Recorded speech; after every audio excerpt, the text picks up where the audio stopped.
Bonjour, bienvenue dans ce nouvel épisode. Aujourd'hui, on va avoir le droit à un épisode qui, je pense, va être un peu long.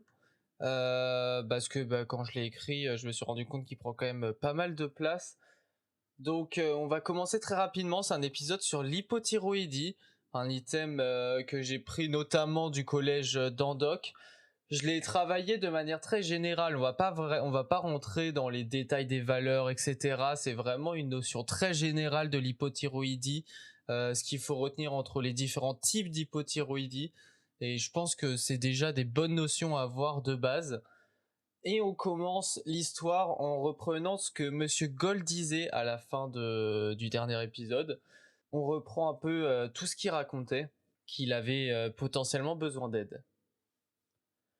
Je dois vous raconter une histoire ancienne dont je ne suis pas très fier, mais qui m'a mené à la gouvernance de cette ville. C'était il y a 15 ans. Je travaillais encore dans le barrage à l'est de Ratusian. Mon rôle était de permettre le bon fonctionnement de ce dispositif qui permettait d'alimenter en énergie toute la ville. J'étais au poste de contrôle du barrage. C'était un grand bureau doté de fenêtres de tous les côtés permettant de voir le barrage en 360 degrés. Un jour, alors que tout se passait bien, depuis plusieurs heures, une alarme s'est déclenchée. Je me suis rendu à mes écrans de contrôle, et là j'ai pu m'apercevoir d'une augmentation de la TSH. D'un autre côté, la T4L était normale. C'était vraiment les deux variables dont je devais m'occuper. Elles témoignent d'un fonctionnement anormalement bas de la turbine principale. Mais cette modification n'était pas très grave, en général elle n'impacte pas le bon fonctionnement du système.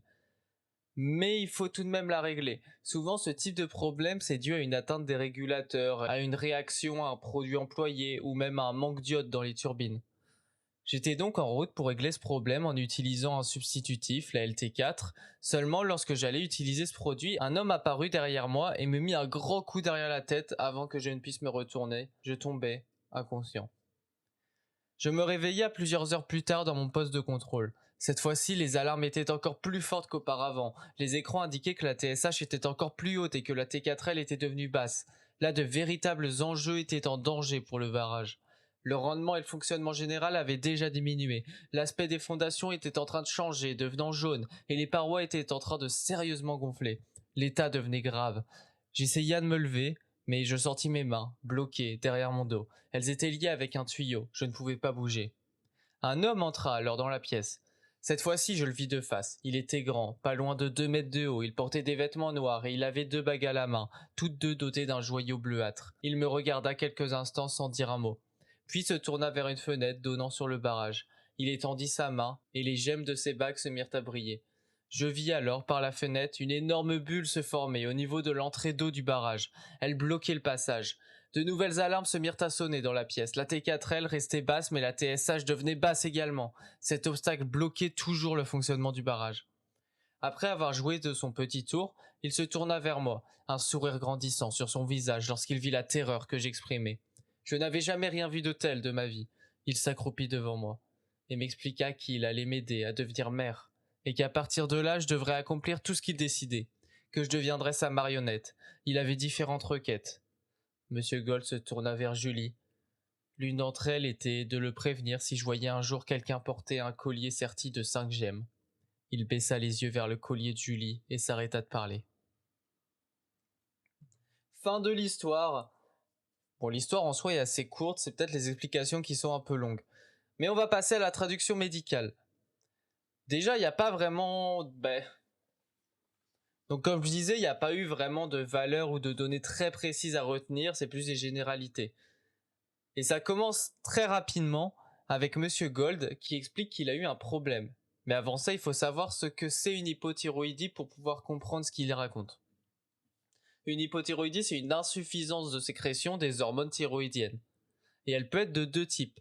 Soit elle est primitive, on peut aussi dire qu'elle est primaire ou périphérique. Dans ce cas-là, c'est une atteinte de la glande thyroïde en elle-même.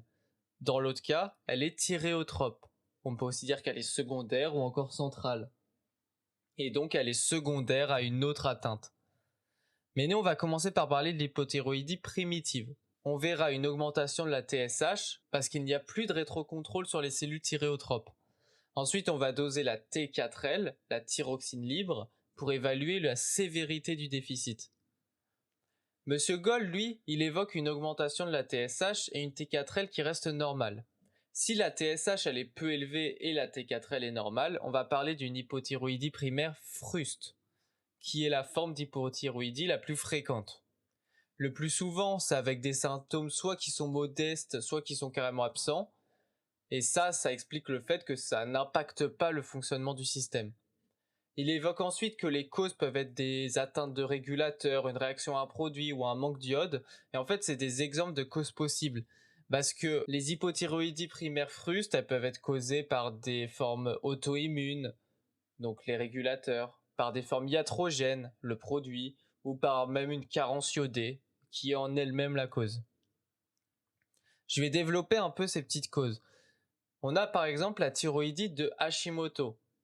Donc, dans cette thyroïdite, on va avoir un goitre ferme et irrégulier avec des anticorps anti-thyroperoxydase, des anti-TPO, donc une maladie auto-immune. Et on fera une échographie thyroïdienne pour repérer des anomalies nodulaires. Donc oui, là je pars tout de suite dans des étiologies un peu plus précises. Il y a aussi la thyroïdite auto-immune du postpartum, qui présente les mêmes mécanismes, mais avec un petit goitre. Ensuite, on a les thyroïdites iatrogènes. Elles sont souvent silencieuses, mais elles peuvent être douloureuses. Elles sont dues à une réaction inflammatoire qui est causée par la radiothérapie cervicale ou par certains médicaments comme des traitements de cancer, des traitements iodés, des interférons ou même le lithium.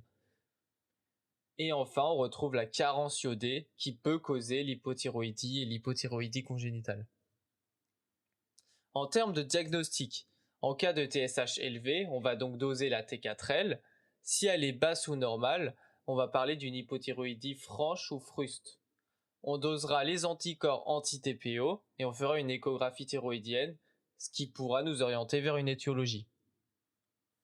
Ensuite, Monsieur Gold, pour reprendre l'histoire, il évoque le traitement. Ça, on va le faire rapidement. C'est un traitement général pour les hypothyroïdies primaires parce que le traitement se base sur l'hormonothérapie substitutive avec en substitution la thyroxine T4 qui est commercialisée sous le nom de lévothyroxine, on dit LT4, comme dans l'histoire. Une fois traité, on va faire le suivi du patient en se basant uniquement sur la TSH et le but, ça va être de la faire redescendre, forcément. Par la suite, Monsieur Gold se fait assommer et il se réveille avec de nouvelles valeurs. Une TSH encore plus haute et la T4L qui est devenue vraiment basse. Là, il y a de véritables enjeux parce qu'il s'agit d'une hypothyroïdie primaire patente. Avant, c'était fruste, maintenant c'est patente. Ça, c'est vraiment la forme symptomatique. Et donc, je vais énumérer quelques symptômes qui sont possibles qu'on retrouve en particulier dans une hypothyroïdie profonde. On peut avoir un syndrome d'hypométabolisme, une atteinte cutanée des phanères, un myxœdème cutanéo-muqueux, une atteinte neuromusculaire et un retentissement endocrinien. Dans l'histoire, on va parler d'une baisse du fonctionnement général. Ça représente l'hypométabolisme. Dans cet hypométabolisme, on va retrouver une asthénie physique et psycho-intellectuelle, une somnolence, une hypothermie, une frilosité, une constipation acquise, une bradycardie, une prise de poids modeste malgré une perte d'appétit. En fait, globalement, il faut retenir que tout le corps ralentit, c'est l'hypométabolisme. Ensuite, on a l'aspect des fondations qui changent et qui deviennent jaunes. Ça, c'est pour l'atteinte cutanée. On va avoir une peau pâle ou jaunâtre. Elle sera sèche et squameuse, dépilée, avec une transpiration diminuée, des cheveux secs et cassants et des lèvres cyanosées. Ensuite, on a les parois qui gonflent. Ça, c'est pour le myxœdème cutanéo-muqueux. C'est une peau qui est infiltrée et épaissie au niveau de la face dorsale des mains et des pieds, au niveau des paupières et de tout le visage. Ça sera aussi le cas au niveau laryngé, de la trompe d'Eustache et de la langue. Et ça, ces symptômes en particulier, ça va donner une voix rauque, une hypoacousie et une macroglossie. Et pour finir avec les deux derniers symptômes que je n'ai pas représentés dans l'histoire, on a au niveau neuromusculaire un enraidissement des crampes et des myalgies, et au niveau endocrinien, on va plutôt chercher des troubles des cycles, une dysfonction érectile, une infertilité, des troubles de la libido, et plus rarement une galactorrhée. Maintenant, on reprend l'histoire. Il y a l'homme qui fait apparaître une bulle. Ça va représenter un obstacle. Un obstacle qui peut causer une hypothyroïdie secondaire. De manière générale, l'hypothyroïdie secondaire est beaucoup plus rare que la primaire. Elle constitue moins de 1% des hypothyroïdies. Les causes, ça peut être la compression de la région hypothalamo-hypophysaire, une infiltration de cette région, d'une cause iatrogène, des séquelles de méningite, de trauma crânien, d'hémorragie méningée, d'apoplexie hypophysaire, de nécrose hémorragique hypophysaire du postpartum ou même une cause génétique. Et dans ce cas-là, le diagnostic le plus souvent se fera par une IRM systématique. Et dans ce cas-là, on va étudier le couple T4L-TSH toujours, avec la T4L qui va être basse et la TSH qui va être inadaptée à cette T4L. C'est-à-dire que la TSH, elle sera basse aussi, ou normale. Et là, c'est le cas dans ce scénario. Elle peut aussi être légèrement élevée par son immunoréactivité, mais elle sera biologiquement inactive. Ça, voilà, c'est un petit détail. Il me semble que c'est rang A ou B dans le collège, c'est pour ça que je vous l'évoque. Et dans ce cas-là, on va se rapprocher d'une cause hypothalamique. Mais bon, c'était juste histoire de le dire. Pour l'insuffisance thyréotrope, du coup l'insuffisance thyroïdienne secondaire, on a des symptômes qui sont similaires à ceux de l'insuffisance primaire, en dehors du myxœdème qui est vraiment spécifique de l'atteinte primaire.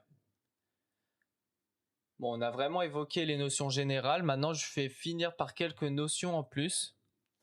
Les formes compliquées de l'hypothyroïdie, elles sont plutôt rares, mais quand même je vais les évoquer rapidement. On peut avoir des formes cardiovasculaires, neuromusculaires, digestives, et on peut même avoir un coma myxœdémateux.